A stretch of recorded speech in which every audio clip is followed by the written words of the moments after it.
Here she is, the Venezuelan vixen herself, joining us. Hello, Julianna. How are you? Long time no speak. Hilwani, what's going on? How are you, buddy? Wow, that is the key to my heart right there, calling me Hilwani. I appreciate that very much. Thank you. Very exciting stuff. It's great to see you. It's great to hear from you. It's great to hear this news. June 10th in Canada, the trilogy. Can I ask, was this always the fight, or were you surprised when they gave you the trilogy fight?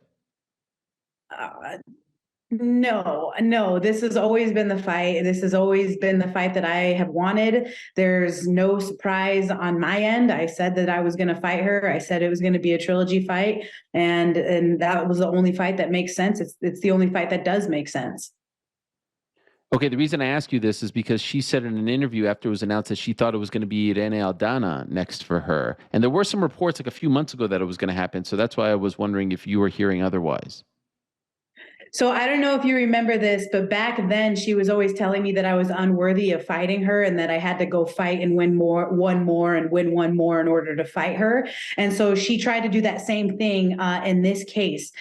She said that I had to go fight Irene in order to fight for the belt against her again, fight and win against Irene. But I don't know how Irene comes up in this conversation at all. We're 1-1. This is the biggest women's mixed martial arts fight in history. It's a trilogy fight. It's a rocky story. I think the UFC knows that. They know how to do business. They know how to do big business and make big fights. It's the only fight that I called for. And I said, you know what? If you don't want to fight me, Amanda, which the brass told me directly she does not want to fight me. They said, you have to fight Irene. I said, I'm not fighting Irene. I'm fighting Amanda. When she decides she's going to take that fight, you let me know and you give me a call because that's the only fight that I'm taking. And I said, you know what? If you want, go ahead, put Irene in front of me. Go ahead and make that Irene Amanda. And instead, skip the fight that it makes the most sense for everybody and go ahead and do Irene and Amanda. And they said that if she didn't fight against me, that she would be stripped. And so she had no choice but to fight me. She doesn't want to fight me. They told me she doesn't want to fight me, and she's being forced to fight me because this is the only fight that makes sense. Whoa. Why do you think she doesn't want to fight you? I mean, Ariel, let's take it back for a second, okay? You have one fighter that can be finished and one fighter that cannot be finished. We are 1-1, and she knows that it's going to be a long night. She knows that she's going to have to work hard for her money, and she doesn't want to put herself in that risk. So it makes sense, clear as day. And especially when they're telling me that she wants nothing to do with me. I mean, even people from her team are telling me she's already 1 foot out the door. She wants to have babies. She wants to, go visit her family in Brazil. She's not focused in it to win it, not like I am. So you feel like she's ripe for the taking? Absolutely. And it bothers me so much when people say that, oh, it was a fluke and she just had an off night and everything like that. Because if you go back to any of my interviews and check any of my interviews from even 5 years ago, I was saying exactly how I was going to beat her and exactly what my plan was to take her down. And then I did that exact same thing when I fought her. And so there was no fluke there. You can't call that a fluke when I've been saying exactly how I'm going to get it done the first time. Then you take it to the second time. Look, the thing of it is Amanda had to fire her entire team. She had to go build her own gym. She had to change and revamp her entire style, come out southpaw. She had to do massive changes in order to beat me. So I said, listen, I gave you the rematch within 6 months. Turn around and do me the same favor. Allow me that same opportunity to make those adjustments, especially since we're 1-1. You got finished. You tapped out. You wanted to go home. You saw me in that fight, and I don't know if you remember or recall, but I had her dead to rights in that armbar, and it must have been the blood in my eyes that made it so slippery that I couldn't finish that armbar. But that fight was a lot closer than I think that people are giving me credit for, and that bothers me because I feel like if you go back and watch that fight, let's just take out being dropped out of the equation. That fight was way closer than people want to give it credit for, and she was in trouble the entire time. So I was just about to ask you, that second fight was in July. Why has it been so long since we've seen you guys in action? You wanted to come back sooner? I've been trying to fight her since the day I got out of that octagon. She had to get carried out by her team. She had to limp leg and crutch with one leg and one swollen eye shut to the press conference. And she told everybody, what did she say? That she could have finished me sooner. And she was just trying to prove to everybody that she was leaps and bounds above me and shoulders above me in this fight. And that's why she decided to fight 25 minutes. That doesn't make any sense. I didn't know she was trying out for Pirates of the Caribbean here with one eye and a peg leg. Like, who does that? You know what I mean? Oh. The thing of it is that Amanda and I have shared, let's see, 25 minutes and then 35 minutes inside the octagon together. And she had to change her entire style in order to beat me. And I think that with me knowing that she doesn't want to fight me, and with her saying to them that she doesn't want to fight right now, it just makes it all the more sweeter for why we have to fight, because we are 1-1. This is the first trilogy, and correct me if I'm wrong, I don't know of any other trilogy in the women's bantamweight division that has ever happened before, but this is the first. It's the biggest, in my opinion. It's the only fight that makes sense, and with that being said, allow me those same opportunities. And she is finally, and I thank her for that. I credit her for that, for allowing me to get my belt back and to solidify who the best in the world is. I don't think we talked. It's been a while, Juliana, since we last spoke, and I don't think we've talked since that fight in July of last year. Could I get your assessment? What went wrong? What was the difference between that fight and the first fight, which was 7 or so months prior? I definitely think that, you got to give credit where credit is due. And I outsmarted her the first time. She outsmarted me the second time. But the reality is that there will be no more surprises, especially because we've shared 35 minutes inside the octagon together. I will be ready for Amanda, whether she comes out southpaw, whether she comes out orthodox, whether she comes out on her head, walking on her hands. I will be ready, and I will have an answer for her every way. The surprises are gone. There's no more surprises, and she's going to have to fight me. I turned the greatest striker of all time into a wrestler who wanted to lay and prey on me because she didn't want anything to do with me on the feet. She knows that if we're going toe to toe and standing in the pocket, that she's going to lose that every single time. And I got my money with me winning that fight every single time. But she was more strategic than me. I give her that credit, absolutely. And then we're going to go take it back June 10th to see who the real champion is, and it's going to be me.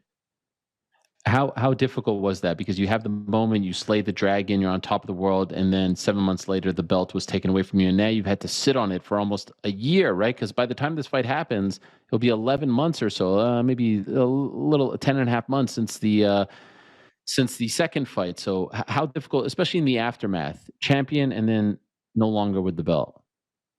I feel like I needed to kind of pull a card out of her book and just sit on it and not fight, and kind of just hold on to the belt, because at the end of the day, I should have, because especially because of how hard she was making it for me to fight her in the first place, I probably should have said, you know what? I'm not going to fight you, and I'm going to go fight somebody else instead. But I chose to, I think my pride maybe got in the way a little bit, and I wanted to prove that I could beat her again. And the only thing that is unfortunate about the whole scenario is that I was only able to prove how big my heart is. The only thing I was able to display was how big my heart is that night. I ran out of time. Amanda knocked me down. I got up every single time. She was trying to lay on top of me because she didn't want anything to do with me on the feet, and it's just frustrating that I didn't have the right approach. I didn't have the right game plan. And I was being a little wild and hesitant and trying to, lay her out. I'm punching her in the face. I'm connecting with my punches. I'm seeing her eyes roll in the back of her head. And I'm thinking, I don't need to try to take you down and submit you. I can knock you out. I can knock you out with one more punch. I'm one punch away from knocking her out. And as soon as I'm trying to punch her in the face, I'm getting taken down. And so it was just, she just outsmarted me 110%, but it's not going to happen again. I promise you that. You posted on Instagram, if I beat the GOAT twice, what does that make me? Do you think you should be considered the greatest of all time if you beat her twice? I definitely think that what Amanda has done for the sport is absolutely worthy of them calling her the greatest of all time. Sure, whatever. You want to float her boat, that's fine. But I'm going to ask you, what does that make me if I beat the greatest of all time twice? That makes me pretty dang great too, right?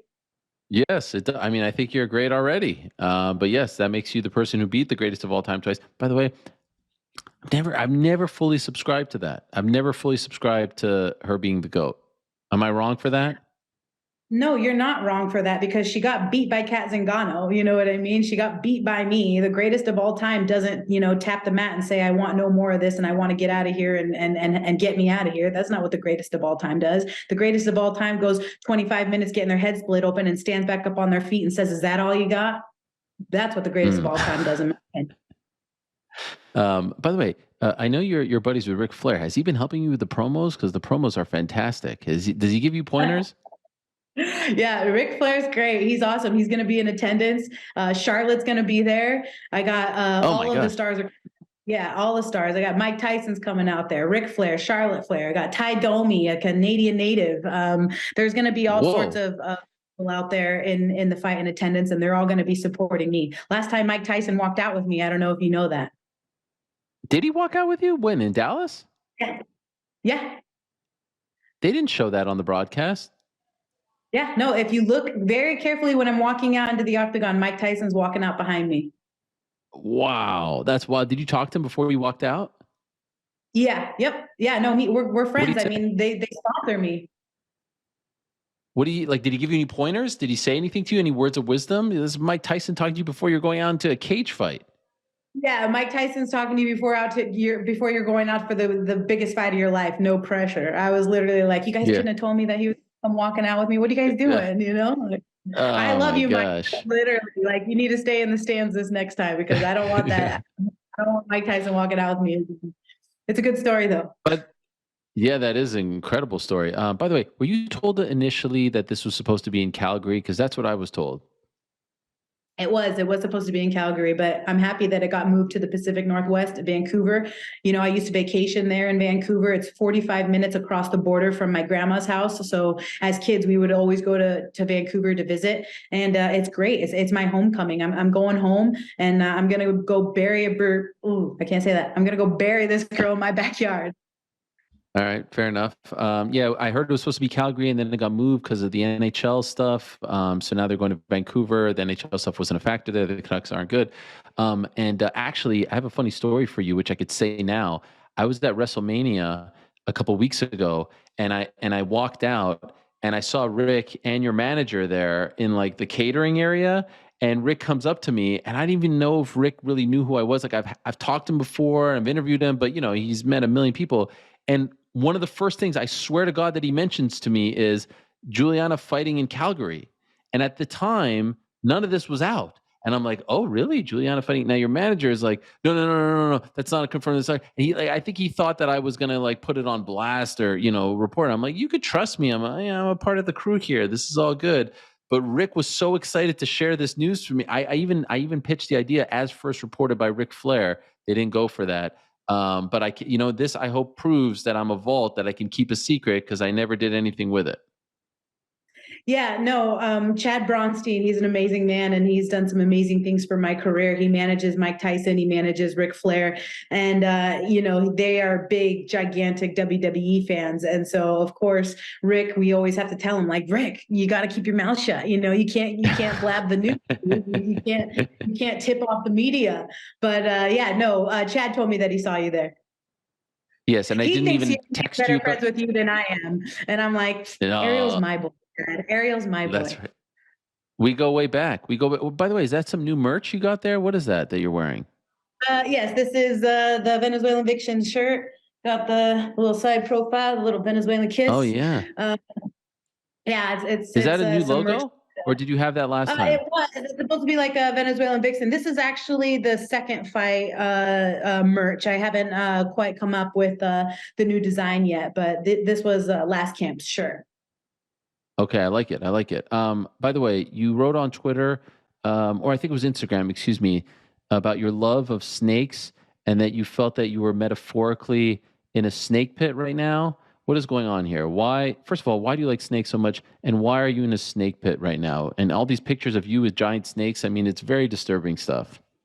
Yeah, snakes are scary, and I won't say that like I like have this like love for them. I just think they feel really awesome, and I think that they're cool, and I love when I know that they're obviously not dangerous. So I think that they're heavy, and they strangle you like an anaconda, and it gets tighter and tighter and tighter like it does in jujitsu. And so at the time I was actually training with Gordon Ryan and John Donaher in Austin, Texas, and when I said I was in the snake pit, I meant that every single person in that gym on those mats is like a boa constrictor. They're all anacondas, and they are devastating when it comes to the jujitsu game. And so I was down there training with a bunch of snakes, and I was getting, worked over because they're just so great at jujitsu. I was holding my own though, for sure. John Donaher gave me some compliments, and I was like crying. Legend, John Danner. But why do you feel like you are in this? Like, do you mean like as a metaphor for life? I meant like the snake pit, like I was training with a bunch of snakes. You know what Okay, I mean? Like that are got like it, really got it, good at got it. jujitsu. I didn't know if there was like things going on, all like where you felt like you were There's suffocating or you know what I always mean? things going on. There's always things going on the back end, though, and that's something that I think that not a lot of people can take into consideration. They kind of just see the fighters going out into the fight, but they don't realize what it is that fighters actually go through, and the mental hurdles that we have to overcome in our fight camps and in our daily lives. And definitely going through some stuff at that time too. But that's nor here nor there, and no one really cares about that kind of stuff. So. Well, for the record, I do care. I just want to let you know. But I'm I not giving understand you what you're the saying. Okay, fine, fine. No, I'm just saying. I'm not asking for it. I'm just saying. But there are people who care. Now you're going in as the hunter, not the hunted. And I'm just wondering if you look back at those 7 months, a lot happens. Like I'll never forget. I even talked to Chris Weidman about this too. Like I remember seeing him the fight week of the second Anderson fight. So this is his first time as a champion. And all of a sudden he walked into the media room and he's got shades on. He's got like slicked hair. And I was like, man, Chris went Hollywood on us after beating Anderson. Things change when you become champion. Can you look back now on your time as champion, or the things you wish you would have done differently, said no to, zigged when you zagged? Anything at all that you can look back on?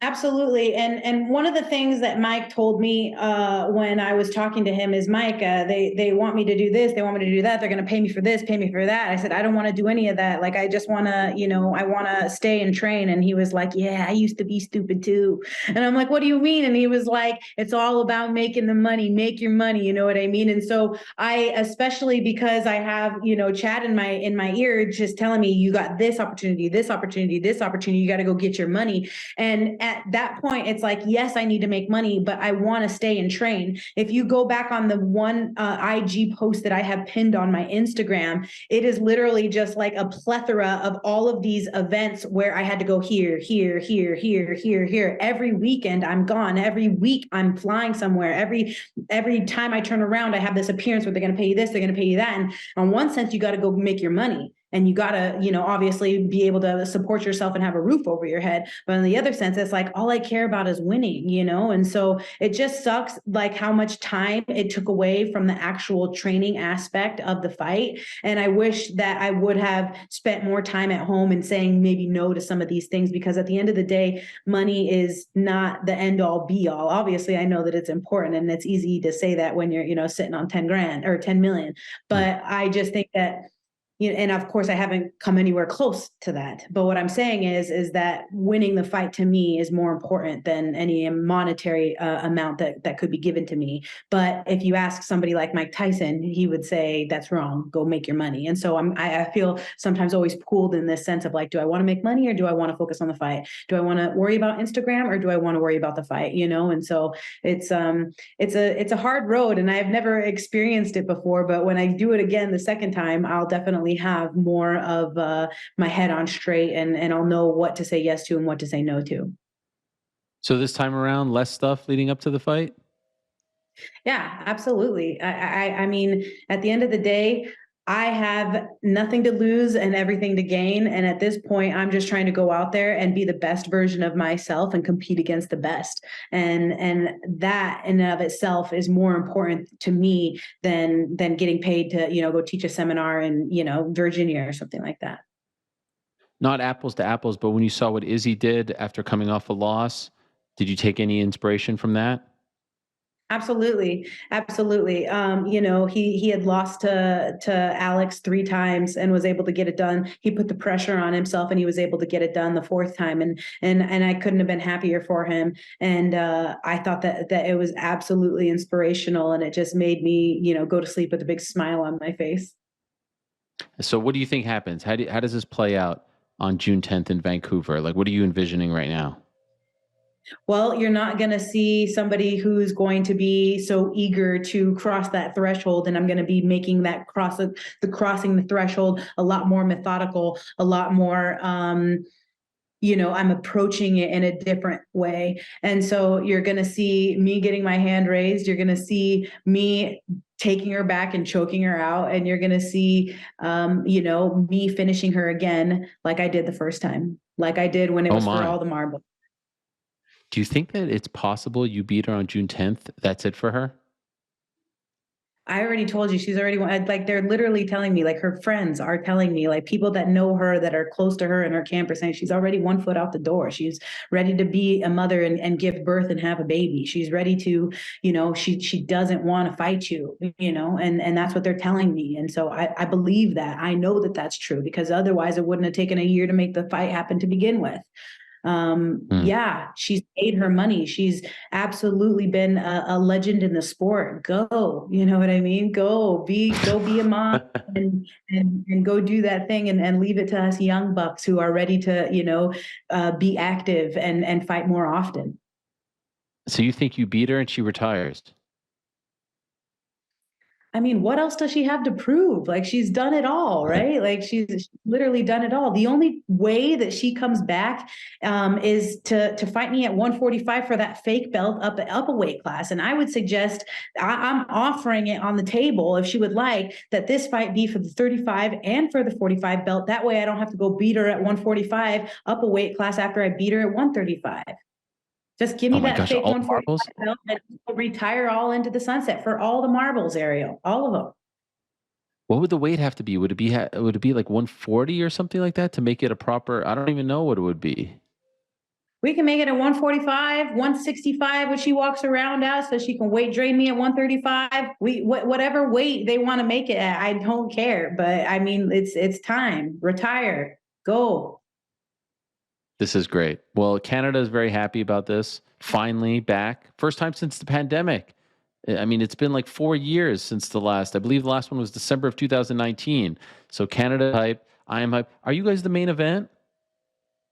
I think so. I think so. I Okay. can't imagine anybody else would be ahead of us. Well, I was just I'm a talking to star. it. I'm a star. You realize I how mad how bad my back hurts right now? My uh back is broken. Okay, from carrying this fight and for making her relevant again after I beat her the first time. Like literally, my back hurts. We are, of course, going to be the main event. I'm carrying us all the way there, and like I always do. It's my homecoming back in the Pacific Northwest. The Pacific Northwest fans are jacked, and it couldn't be perfect. I demanded this fight to be in my hometown and in my home area. I got what I wanted, and it's all over but the crime. she doesn't do a lot of media. That is true. So it's probably going to be on your shoulders to promote this and sell the tickets and all that.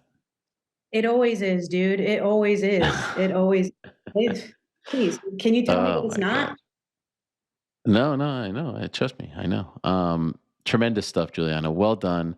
Welcome back. Nice to have you back on. Thank you for doing this. Always a pleasure. Good luck in training and good luck on June 10th. Thank you. I just want to shout out real quick to the Parlay Boys, New York Rick, GC, and Mysterious Frank.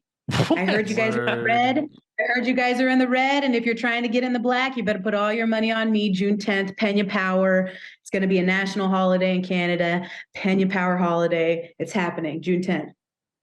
Wow. Well done, Juliana. Thank you. Wow. I wish I could get a shot of the boys right now. They probably have massive smiles on their faces. We're all going to put money on you, Juliana. Well, not me because I'm, I'm unbiased. There they are. Look at them over there. They're so happy. That was tremendous. Thank you, Juliana. All the best to Get in you. the black And with the Peña Power. yeah, yeah, we need some of that merch too. Can you hook us up? I mean, GC loves the merch. Yeah, yeah. Some of your sizes. Okay, cool. I don't know if you have XL men's, but we'll discuss that offline. All right. Awesome, awesome. Well, you guys take care, and I'll see you guys in Canada. All right. Take care. There she is, Julianna Peña, the Venezuelan vixen with the shout out to the Parlay Boys.